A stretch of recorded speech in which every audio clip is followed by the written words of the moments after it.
1857లో ఒక French scientist Leon Scott phonautograph అనేది కనిపెట్టాడు. సౌండ్ వేవ్స్ని పేపర్ మీద రాశాడు. అదే గ్రామ్ఫోన్. చిన్నప్పుడు అందరికీ గుర్తునే ఉంటుంది.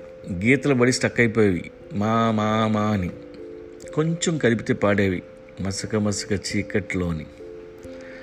ఎల్పి రికార్డులు అనేవాళ్ళం, అవే వైనల్ రికార్డ్స్. 1931లో first time 12-inch vinyl record తయారు చేశారు. అది బీథోవెన్ 5th సింఫనీ. ఇవి 10-inch 12-inch సైజులో ఉంటాయి. ఒక్కో దాన్ని ఒక్కో స్పీడ్తో ప్లే చేస్తారు. ఆర్పిఎమ్స్ లైక్ 33, 1/3, 45 అండ్ 78. ఈ 78 స్పీడ్వి ఇప్పుడు నాట్ అవైలబుల్. ఇందులో కలర్డ్ ఉన్నాయి, బ్లాక్ అండ్ వైట్ ఉన్నాయి. ఈ రెండింటికి సౌండ్లో చిన్న తేడా ఉంది. సేమ్ సాంగ్ MP3 ఫార్మాట్లో వినండి, వైనల్లో వినండి, చాలా తేడా ఉంటుంది. సౌండ్ ఆఫ్ అనలాగ్ రికార్డింగ్ మనల్ని ఒక వింటేజ్ ఫీల్డ్లోకి తీసుకెళ్తాయి. చాలామందికి వైనిల్ రికార్డ్స్ కలెక్ట్ చేసే అలవాటు ఉంది. బ్రెజిల్లో ఒక బిజినెస్ మ్యాన్ ఉన్నాడు, జోస్ రాబర్ట్ అని. అతని దగ్గర 8 million వైనిల్ రికార్డ్స్ ఉన్నాయి. ప్రకాశం జిల్లా మాటూరులో శేఖర్ అనే వ్యక్తి ఉన్నాడు. తెలుగు పాటలో దాదాపు 2 లక్షల గ్రామ్ఫోన్ రికార్డులు సేకరించాడు. డబ్బుంటే రావు, ఎన్నో ఏళ్ళు కష్టపడాలి. నేను ఎక్కువగా country music, blues, jazz, reggae వింటుంటాను. 1960 సింగర్స్, వాళ్ళ వాయిస్లు, అప్పటి ఆర్కెస్ట్రా, అది ఎక్స్ప్రెస్ చేయలేము. కాఫీ కానీ వైన్ కానీ తాగుతూ ఎంజాయ్ చేయాల్సిందే. ఏ కంట్రీ నుండైనా మీరు వైనిల్ రికార్డ్ ఆర్డర్ చేయండి, కొరియర్ ఛార్జెస్ ఉండవు. మ్యూజిక్ లవర్స్ కోసం ఫ్రీ.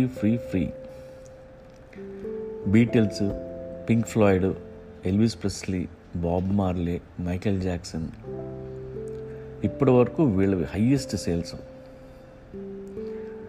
బింగ్ క్రాస్బీ అని ఒక 1930 అమెరికన్ సింగర్ ఉన్నాడు. ఆయన పాటలు వింటే అదో మజా. Bing Crosby. అలాగే Johnny Cash, Nina Simone, Louis Armstrong, ఇలా ఎందరో.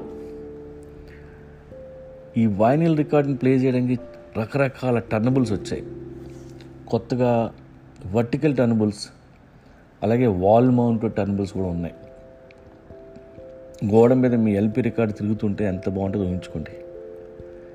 ఇది కాకుండా యూకే కంపెనీ లేటెస్ట్గా మరో ఇంట్రెస్టింగ్ టర్నబుల్ తయారు చేసింది. అదేంటంటే లెవిటేటింగ్ టర్నబుల్. మీ డ్రాయింగ్ రూమ్లో అలా గాల్లో తేలుతూ వైనల్ రికార్డ్ ప్లే అవుతూ ఉంటుంది.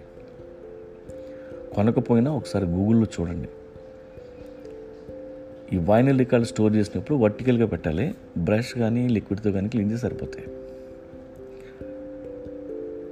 ఓన్లీ వైనిల్ రికార్డ్స్ ప్లే చేసే కాఫీ షాప్ పెట్టాలని నా కోరిక.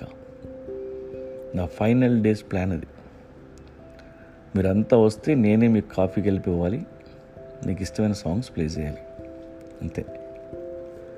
మీకు తెలుసా, buying vinyl records is the only way to purchase music. ఎందుకంటే మీరు డిజిటల్ ఫైల్ అమ్మలేరు, కానీ మీ దగ్గర ఉన్న వైనల్ రికార్డ్ అమ్మొచ్చు. సో వీలైతే మీరు కూడా వైనల్ రికార్డ్స్ కలెక్ట్ చేయండి.